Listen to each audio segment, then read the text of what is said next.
Hello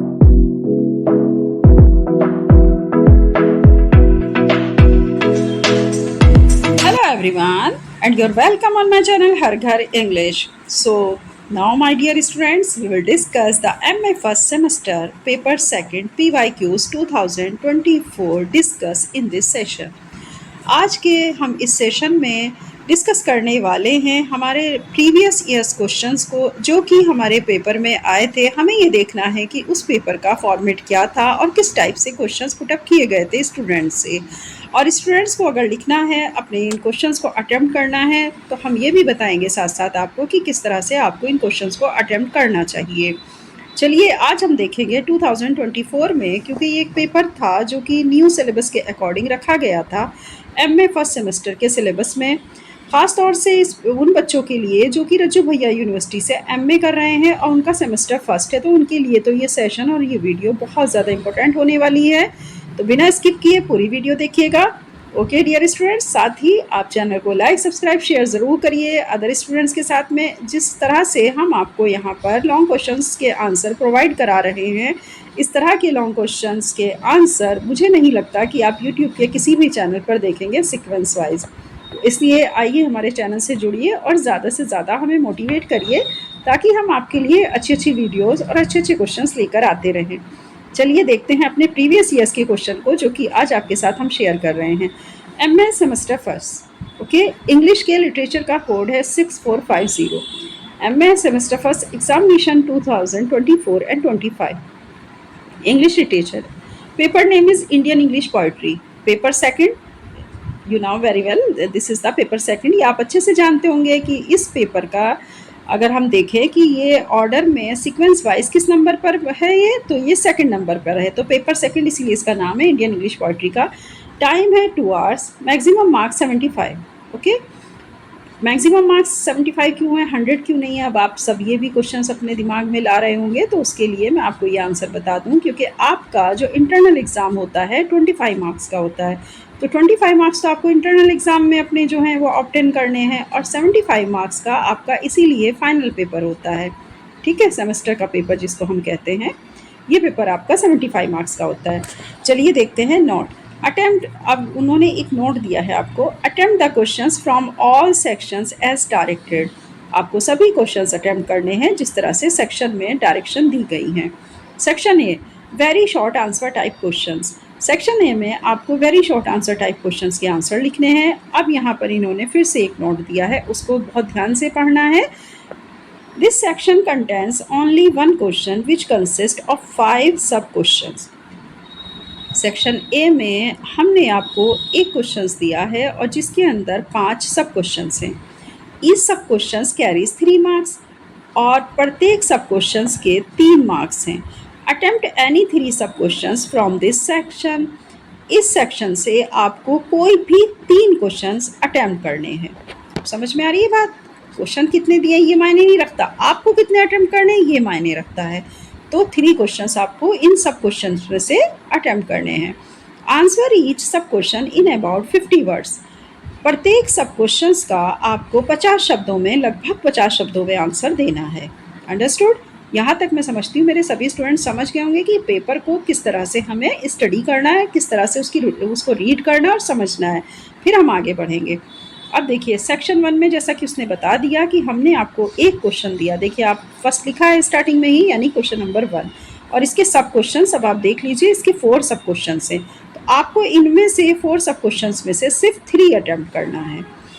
first of all A, what do you mean by experimental poetry?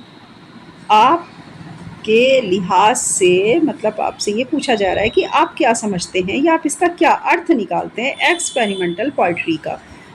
Experimental poetry क्या है, experimental poetry के द्वारा आप क्या समझते हैं। ठीक है, ये आपके इस क्वेश्चन की हिंदी है। तो आपको एक्सपेरिमेंटल पोइट्री के ऊपर 50 वर्ड्स अपने आंसर में नोट डाउन करते हुए आगे बढ़ना है। तो पहले आप 50 वर्ड्स इसके नोट डाउन करिए, फिर आप बी जो आपका सब क्वेश्चन है उसको आप छेड़ेंगे। चलिए देखते हैं बी सब क्वेश्चन आपका क्या है। Comment on the use of simile in Sarojini Naidu's poem the palanquin bearer. आपको कमेंट करना है सरोजनी नायडू की पोयम प्लैंक्विन बियरर के ऊपर कि उन्होंने किस तरह से सिमिल का यूज़ किया। सिमिल एक फिगर ऑफ स्पीच है, इस चीज़ को आप समझिए। तो उन्होंने जो सिमिल टाइप है, फिगर ऑफ स्पीच है सिमिल, उसके ऊपर सरोजनी नायडू ने जो पोयम लिखी प्लैंक्विन बियरर में सिमिल का यूज़ करते हुए, तो आपको उसके ऊपर कमेंट्स देने हैं कि क्या उन्होंने ये सही किया और क्या ये अप्रोप्रिएट था। इस टाइप से करके आपको सरोजनी नायडू की पोयम जो प्लैंक्विन बियरर है उसके ऊपर 50 वर्ड्स को लिखना है। सी सब क्वेश्चंस की बात कर लेते हैं। Comment on Indianness in Indian English poetry.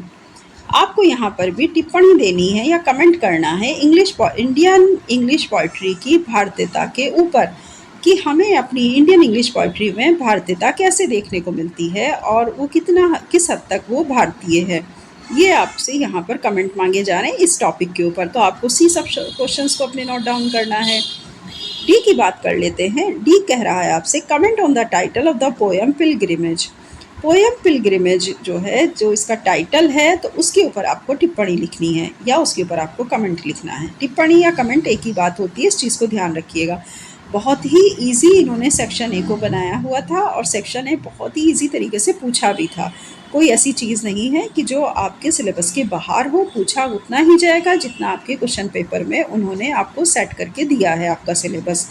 Okay, तो ये था हमारा सेक्शन ए, जिसमें आपको 4 क्वेश्चंस देखने को मिल रहे हैं और 4 क्वेश्चन में से आपको 3 क्वेश्चंस को अटेम्प्ट करना है। नेक्स्ट देख लेते हैं। अब हम बात कर रहे हैं नेक्स्ट सेक्शन की। ये सेक्शन कहलाता है आंसर ईच सब क्वेश्चंस इन अबाउट 225 वर्ड्स। इन्होंने इसमें क्या किया था, सेक्शन बी को अलग से नहीं दिखाया था, जबकि इनको दिखाना चाहिए था कि ये सेक्शन बी है, लेकिन ऐसा नहीं हुआ। जैसे ये सेक्शन ए है तो आपका ये सेक्शन बी स्टार्ट हो रहा था यहाँ से, मगर ऐसा नहीं किया, इन्होंने सीधा एक नोट दे दिया। आपको हर सब क्वेश्चन में के जो हम सेकेंड क्वेश्चन दे रहे हैं इसके अपने कुछ सब क्वेश्चन हैं। इसमें आपको 225 वर्ड्स को यहाँ पर क्या करना है, 225 वर्ड्स में अपने आंसर को अटेम्प्ट करना है। तो क्वेश्चन नंबर 2 के सब क्वेश्चंस देख लेते हैं। First of all A, write a note on use of mysticism by Tagore in Gitanjali. Rabindranath Tagore ने गीतांजलि में जो मिस्टिसिज्म को यूज़ किया है उसके ऊपर आपको एक नोट लिखना है। लिखना कितने वर्ड्स में है, 225 वर्ड्स में। बी सब क्वेश्चंस देखते हैं। Right a critical appreciation of the poem night of the scorpion. Night of the scorpion वाली जो पोएम है उसका आपको यहाँ पर क्रिटिकल एप्रिसिएशन देना है। क्रिटिकल एप्रिसिएशन का मीनिंग होता है समीक्षात्मक व्याख्या। सी की बात कर लेते हैं। सी सब क्वेश्चंस क्या कह रहा है, critically analyse the poem Bells for William Wordsworth by Dom Moraes. Bells for William Wordsworth जो कि लिखी गई डॉम मॉरिस के द्वारा, तो इसका भी आपको critically analysis and the critical appreciation is the same synonyms words. Okay, ये दोनों ही एक जैसे सेम पर्यायवाची शब्द हैं एक दूसरे के। क्रिटिकल एप्रिसिएशन पूछा जा सकता है, क्रिटिकली एनालिसिस पूछा जा सकता है।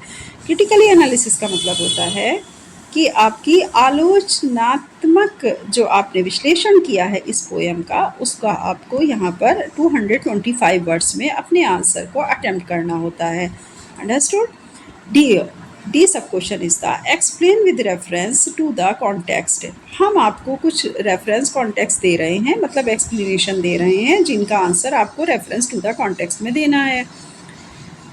अब इन जो आपका ये दिया गया है वो जी तक आपके क्वेश्चन है और आपको अटेम्प्ट करने हैं ओनली 5 क्वेश्चंस।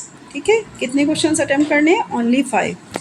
यहाँ नहीं दिया है इस पेपर में, तो ये शुरू से ही ये मिसप्रिंट था। ठीक है, चलिए आप इसको देख लीजिए कि हमें कितने क्वेश्चन अटेम्प्ट करने हैं। यहाँ पर हमें सिर्फ ओनली 5 क्वेश्चन अटेम्प्ट करने हैं। तो हम अगर इसको देखें तो ABCD, अब ABCD 4 तो यही हो गए, EFG इनमें से एक उठा करके आप सॉल्व कर दीजिए तो आपके हो जाएंगे 5 क्वेश्चंस। ओके, चलिए explain with reference to the context, ये पहला पैराग्राफ है जिसमें आपको एक्सप्लेनेशन देना है रेफरेंस टू द कॉन्टेक्स्ट के साथ। मतलब कहने का ये है कि आपको ये समझना होगा कि हमारा जो रेफरेंस कॉन्टेक्स्ट आया है वो किस पोएम से आया है। जैसे हम इसमें कैजुरेना, अब कैजुरेना नाम है तो कैजुरेना ट्री आपकी एक पोएम भी है। आप कैजुरेना ट्री से इस पोएम का पूरा एक्सप्लेनेशन याद कर लीजिएगा। ई है explain with reference to the context, फिर से आपसे यही पूछा जा रहा है। After 20 hours it lost its sting, my mother only said thank God the scorpion picked on me and spared my children. मतलब कहने का ये है कि यहाँ पर जो ये लाइन्स दी गई है वो स्कॉर्पियन से दी गई हैं। आपको मैं एक बात बता दूं कि अभी आपने पढ़ा था ना नाइट ऑफ द स्कॉर्पियन, बस यही पोएम है और इसी पोएम का यहाँ पर देखिए स्कॉर्पियन वर्ड आया है ना। तो इस तरह से आप इसको शॉर्ट ट्रिक से समझिएगा कि अच्छा ये पोएम जो है आपकी नाइट ऑफ द स्कॉर्पियन से ली गई है, तो ये नाइट ऑफ द स्कॉर्पियन है। अगर आप ये पहचान जाते हैं तो आप आराम से इसका राइटर, इसका कॉन्टेक्स्ट, रेफरेंस और एक्सप्लेनेशन दे सकते हैं। नेक्स्ट आ रहा है F, really what keeps us apart at the end of years unshared childhood, you can not for instance meet my father. ये आपका इंट्रोडक्शन वाली आपकी पोएम है। He is some years dead, neither can I meet yours. He has lately lost his temper and mellowed. ये poem आपको पढ़नी पड़ेगी तो आपको समझ में आ जाएगी। जी, मैं अगर बात करते हैं explain with reference to the context की, I don't know politics but I know the names of those in power and can repeat them like days of week और names of months beginning with Nehru. अब देखिए नेहरू मतलब I am Indian very नॉन born in Malabar. बात समझ में आई? तो ये पोएम आपको देखने को मिलेगी अपने सिलेबस में। आप एक बार सिलेबस देखिएगा, फिर उसके अकॉर्डिंग आप समझिएगा कि कौन सी पोएम से कौन सा रेफरेंस और कॉन्टेक्स्ट उठा के यहाँ पर रखा गया है। हम सिर्फ पेपर को यहाँ डिस्कस कर रहे हैं, अभी आंसर को यहाँ डिस्कस नहीं कर रहे। सेक्शन सी की बात कर लेते हैं, लॉन्ग आंसर टाइप क्वेश्चन। यहाँ एक नोट दिया गया है, this section contains only one question which consist of 4 सब क्वेश्चन, ईच सब क्वेश्चन कैरीज 15 मार्क्स। हमने ये सेक्शन दिया है जिसमें केवल एक क्वेश्चंस में 4 क्वेश्चन दिए गए हैं और आपको हर सब क्वेश्चंस में जो कि 15 मार्क्स का है, उनमें से कोई भी 2 क्वेश्चंस अटेम्प्ट एनी 2 सब questions from this section.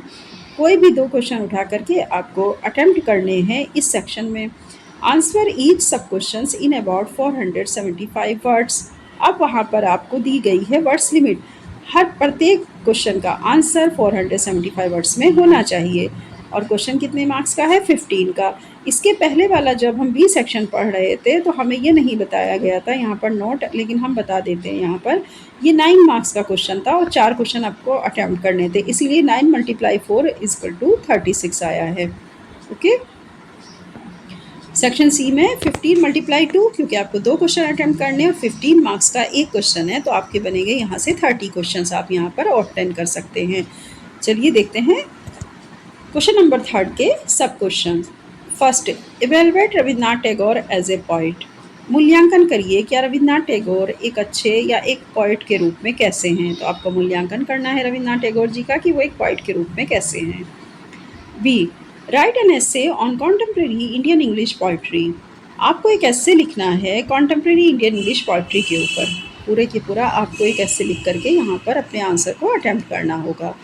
C, discuss Kamala Das as a confessional poetess. Kamala Das एक कन्फेशनल पोइटिस के रूप में है, इसकी व्याख्या करिए। तो यहाँ पर आपको कमला दास के बारे में देना होगा कि क्या वो एक कन्फेशनल पोइटिस के रूप में है। तो यहाँ पर इनकी व्याख्या आपको 475 वर्ड्स में अपने आंसर को अटेम्प्ट करते हुए देनी है।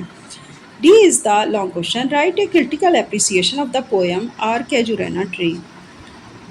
आपको कैजुरेना ट्री पोएम का क्रिटिकल एप्रिसिएशन देना होगा या उनकी आलोचनात्मक समीक्षा करनी होगी। ऐसे समझिए कि आपको यहाँ पर क्या करना है, मतलब इसकी जो है हमें आलोचनात्मक समीक्षा करनी है इस पोएम की, जिसका नाम है और कैजुरेना ट्री। ये था आपका पूरा पेपर जो 2024 में आया था। मैं पूरी कोशिश करूँगी इन सब के आंसर आपको यहाँ पर डिस्कस करने की अपनी वीडियो पर। आप हमारे चैनल, हमारी वीडियो से लगातार जुड़े रहेंगे तो आपको बहुत अच्छी अच्छी चीज़ें देखने को मिलेंगी अपनी वीडियोज़ में। जितना भी आपके सिलेबस में क्वेश्चंस आ रहे हैं उनसे रिलेटेड मैंने काफ़ी क्वेश्चन को सॉल्व करके भी अपलोड किया है, आप उनको ज़रूर देखिए। और यहीं से हमने क्वेश्चंस का एक आइडिया लेकर के कि इस बार कौन से क्वेश्चन आ सकते हैं, हम उसके लिए भी एक वीडियो बहुत जल्दी बनाने वाले हैं कि मोस्ट इम्पॉर्टेंट क्वेश्चंस हमारे कौन से हैं इंडियन इंग्लिश पोइट्री के। तो वो क्वेश्चंस भी हम आपके लिए बना देंगे तो आपको बहुत ईजी हो जाएगा, आपको समझ में आ जाएगा कि हमें किस तरह से क्वेश्चंस को अपने प्रिपेयर करना है। ठीक है, चलिए इसी के साथ अब हम यही कहेंगे, चैनल को ज़्यादा से ज़्यादा जो बच्चे सेल्फ स्टडी कर रहे हैं उनको ज़्यादा से ज़्यादा आप शेयर करिए, लाइक करिए और कमेंट बॉक्स में लिख कर दीजिए कि आप किस तरह की वीडियो और ज़्यादा चाहते हैं। अगर आप ऐसी ही वीडियो और ज़्यादा चाहते हैं तो हम अपने पाँचों पेपर को आपके साथ डिस्कस कर सकते हैं और इसी तरह से हम वीडियो लेकर के आएंगे और आपके साथ आप इनके आंसर को भी हमें डिस्कस करना है। ठीक है, तो आप लगातार बने रहिएगा चैनल पर और लगातार हमारी वीडियोस कंटिन्यूसली देखते रहिएगा। चलिए इसी के साथ अब हम आपसे लेते कहते हैं all the best, stay be curious. Bye.